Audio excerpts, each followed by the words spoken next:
ಸತ್ಸಂಗ ಅಂತಕ್ಕಂಥದ್ದು ಅತಿ ಬಹಳ ಮುಖ್ಯವಾಗಿರ್ತಕ್ಕಂಥದ್ದು. ಬರೀ ಧ್ಯಾನ ನಾವು ಮಾಡಿದ್ವಿ ಅಷ್ಟೇ ಅಲ್ಲ, ಶ್ರದ್ಧೆ ನಾವು ಮಾಡಿದ ಅಷ್ಟೇ ಅಲ್ಲ, ಸಂಘ ಅಂತಕ್ಕಂಥದ್ದು ಬಹಳ ದೊಡ್ಡದಂತ ಹೇಳ್ತಾರ. ಯಾವ ರೀತಿಯಾಗಿ ಹಾಲು ನೋಡ್ರಿ, ಹಾಲು ಇರ್ತದೆ ನೋಡ್ರಿ.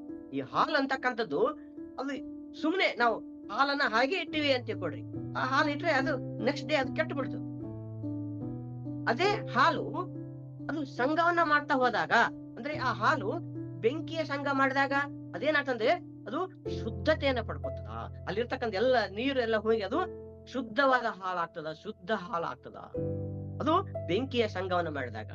ಅದೇ ಹಾಲು ಆ ಮೊಸರಿನ ಸಂಘವನ್ನ ಮಾಡಿ ಹೆಪ್ಪು ಹಾಕಿದಾಗ ಆ ಹಾಲು ಏನಾಗ್ತದ, ಅದು ಪರಿವರ್ತನೆ ಆಗ್ತದ. ಆ ಹಾಲು ಆ ಮೊಸರಿನ ಜೊತೆ ಸೇರಿದಾಗ, ಹಾಲು ಮೊಸರಿನ ಸಂಘ ಮಾಡಿದಾಗ, ಅದು ಆ ಹೆಪ್ಪು ಹಾಕಿದಾಗ ಅದು ಮೊಸರಾಗಿ ಬಿಡ್ತದ.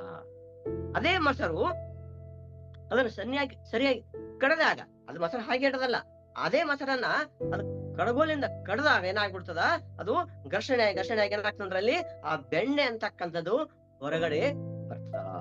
ಅದೇ ಬೆಣ್ಣೆ ಅದು ಮತ್ತೆ ಒಂದು ಅದರಲ್ಲಿ ಬೆಂಕಿಯಲ್ಲಿ ಅದನ್ನ ಕಾಸಿದಾಗ ಅದೇನಾಗ್ತದ,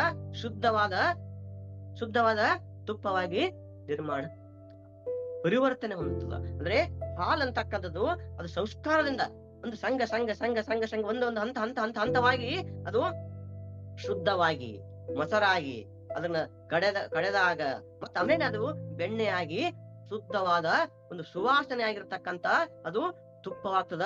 ಅದು ವರ್ಷಾನುಗಟ್ಟಲೆ ಇಡ್ಲಿಕ್ಕ ಸಾಧ್ಯ ಅದ ಅಂತ ಹೇಳ್ತಾರ. ಅಂದ್ರೆ ಹಾಲು ಹೇಗೆ ಅದು ಸಂಘ ಮಾಡ್ತಾ ಅದು ಬೆಣ್ಣೆ ತುಪ್ಪವಾಗಿ ಹೇಗೆ ಪರಿವರ್ತನೆ ಆಗಿ ಅದು ಶುದ್ಧತೆಯನ್ನು ಹೊಂದಿತು, ಅದೇ ರೀತಿಯಾಗಿ ಪ್ರತಿಯೊಬ್ಬ ವ್ಯಕ್ತಿ, ಪ್ರತಿಯೊಬ್ಬ ಮನುಷ್ಯನು ಆ ಒಂದು ಧ್ಯಾನ, ಶ್ರದ್ಧಾಯ, ಈ ಸಜ್ಜನ ಸಾಂಗತ್ಯವನ್ನ ಮಾಡಿದಾಗ, ಆಚಾರ ಸಾಂಗತ್ಯವನ್ನ ಮಾಡಿದಾಗ ತನ್ನಲ್ಲಿರ್ತಕ್ಕಂಥ ಎಲ್ಲ ಅವಗುಣಗಳನ್ನ ಎಲ್ಲ ಕಳೆದುಕೊಂಡು ತನ್ನ ಒಂದೆಲ್ಲ ಕರ್ಮಗಳನ್ನ ಕಳೆದುಕೊಂಡು ಅನುಭವವನ್ನ, ಜ್ಞಾನವನ್ನ ಪಡೆದು ಆತ ಅಂಶಾತ್ಮದಿಂದ ಆತ ಪೂರ್ಣಾತ್ಮ ನಡೆಗೆ ಹೋಗಿ ತಾನು ಪೂರ್ಣಾತ್ಮ ಹೊಂದಿ ಸತ್ಯಲಕ್ಕೆ ಹೋಗಿ ಆತ ಒಂದು ಶಾಶ್ವತವಾಗಿರ್ತಕ್ಕಂಥ ಸ್ಥಾನವನ್ನ ಆತ ಪಡ್ಕೋತಾನ ಅಂತಕ್ಕಂಥ ಇಲ್ಲಿ ಉದಾಹರಣೆಯನ್ನ ನಾವಿಲ್ಲಿ ಕಾಣಬಹುದು. ಇದು ಸತ್ಸಂಗದಿಂದ ಮಾತ್ರ ಸಾಧ್ಯ ಅದ ಅಂತಕ್ಕಂಥದ್ದು. ಅದಕ್ಕೆ ಇಲ್ಲಿ ಪತ್ರಿಜವರೇ ಕೂಡ ಹೇಳ್ತಾರಲ್ಲಿ, ಅವ್ರು ಹೇಳ್ತಾರ, ಸಜ್ಜನ ಸಾಂಗತ್ಯ ಅಂತಂದರೆ ಸತ್ಯವನ್ನು ತಿಳಿದುಕೊಂಡಿರ್ತಕ್ಕಂಥ